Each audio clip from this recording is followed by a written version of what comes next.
नमस्कार, आप देख रहे हैं बिजनेस टुडे बाजार। मैं हूं साक्षी बत्रा। अगर आप नए नए आईपीओस के बारे में खोज कर रहे हैं तो एक नया आईपीओ आज फिर खुला है। इसके बारे में आपको सारी डिटेल्स मैं इसी वीडियो में दूंगी। ये Jammu and Kashmir based company है, कंस्ट्रक्शन के रिलेटेड कंपनी है, SRM कॉन्ट्रैक्टर्स। इसका आईपीओ आज खुल गया है, यानी कि मार्च 26 को।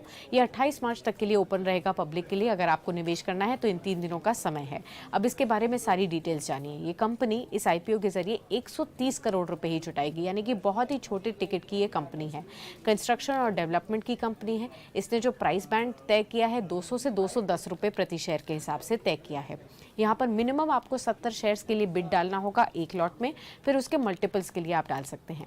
50% जो हिस्सा है इस आईपीओ के लिए वो क्वालिफाइड इंस्टीट्यूशनल इन्वेस्टर्स के लिए तय किया गया है। 15% जो रिजर्व किया गया है वो नॉन इंस्टीट्यूशनल इन्वेस्टर्स के लिए है।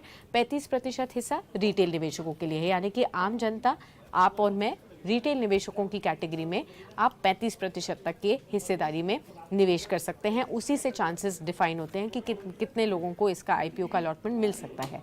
जैसे मैंने आपको बताया, मिनिमम 70 शेयर्स के लिए आपको अप्लाई करना है, फिर मल्टीपल्स में, यानी कि अगर आप lower and of the price band में देखेंगे तो मिनिमम इन्वेस्टमेंट आपकी तरफ से जाएगा 14,000 रुपये का। आपको एक लॉट में 70 शेयर्स मिलेंगे 200 रुपये के भाव के हिसाब से।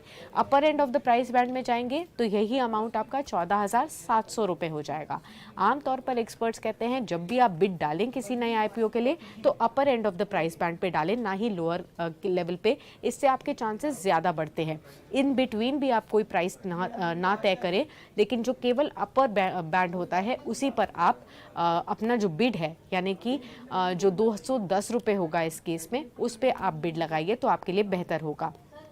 जो कंपनी है ये 130 करोड़ में से 31 करोड़ रुपए के आसपास अपना इक्विपमेंट परचेज करने के लिए पैसा इस्तेमाल करेगी।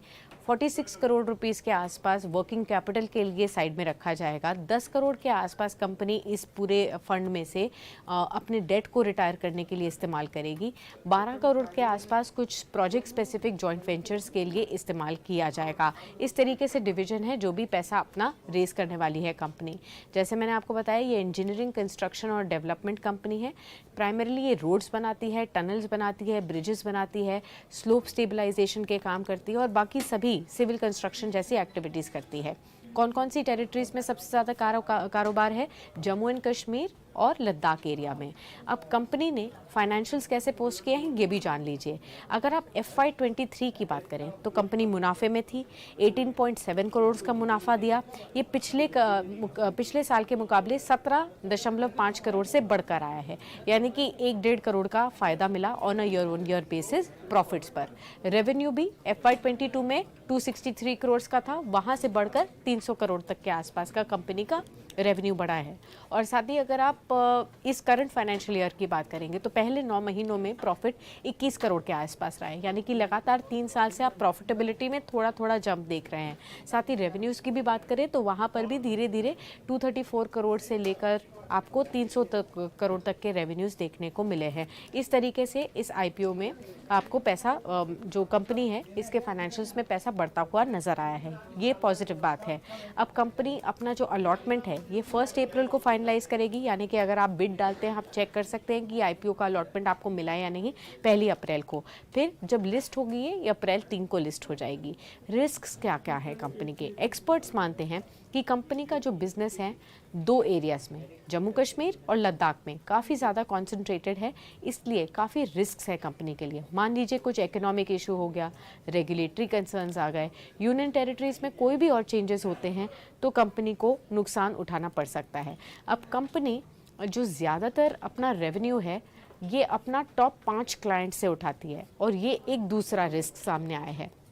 अगर आप दिसंबर 31, 2023 तक के लिए पहले 9 महीनों का परफॉर्मेंस देखेंगे, रेवेन्यू में कंट्रीब्यूशन देखेंगे, तो केवल टॉप 5 क्लाइंट्स हैं जिन्होंने 80% से ज़्यादा का रेवेन्यू दिया है कंपनी को। मान लीजिए आगे जाते हुए इन टॉप 5 क्लाइंट्स के साथ रिलेशनशिप में कुछ इशू होता है या जो कंसंट्रेशन का इशू है वो सामने आता है, तो उसको भी एक रिस्क माना जा रहा है। तो अब निवेशकों को क्या करना चाहिए? क्या इस आईपीओ में आपको अपना पैसा लगाना चाहिए या नहीं? अगर ये सवाल आपके मन में है तो हमने कुछ एनालिस्ट से बात करी जो कि स्मिथ्स लिमिटेड ब्रोकरेज हाउस से हैं।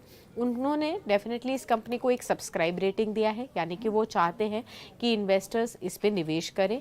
उन्होंने ऐसे रिकमेंडेशन दिए हैं क्योंकि उनका मानना है कि कंपनी की ऑर्डर बुक जो है वो इस करंट फाइनेंशियल ईयर में FY24 और FY25 में लगातार बढ़ेगी। क्योंकि सरकार की तरफ से बहुत सारे infrastructure initiative Jammu and Kashmir में ऑलरेडी स्लेटेड है और कंपनी का यहाँ पर सबसे ज़्यादा कारोबार है और कंपनी जिस तरीके से अपनी ऑपरेशनल एफिशिएंसी को बढ़ा रही है उसका भी वो फ़ायदा देखते हैं। उनका मानना है कि कंपनी की ऑर्डर बुक FY21 से FY23 में 177% तक बढ़ती हुई आई है। कुछ 1200 करोड़ के आसपास की कंपनी के पास ऑर्डर बुक थी जनवरी 31, 2024 तक, जिसमें से 720 करोड़ अभी भी एग्जीक्यूट नहीं हुआ है। इस तरीके की टिप्पणी देकर उन्होंने यहाँ सब्सक्राइब रेटिंग दी है। हालांकि मैं आपको कहूँगी कि आप अपने फाइनेंशियल एडवाइज़र से भी ज़रूर बात करें अगर आपको इस IPO में निवेश करना है, क्योंकि जो रिस्क्स मैंने हाईलाइट किए हैं उसके बारे में भी आपको सोच विचार करके ही इस IPO में निवेश करना है। चलिए तो इस वीडियो को यहीं समेटते हैं। कैसी लगी आपको इस वीडियो में इन्फॉर्मेशन ज़रूर इस कमेंट सेक्शन में लिखकर बताइएगा और इस तरीके के तमाम IPOs जो कि मार्केट में आ रहे हैं सारी जानकारी आपको बिजनेस टुडे बाजार पर मिलती है। तो बने रहिए बिजनेस टुडे बाजार के साथ।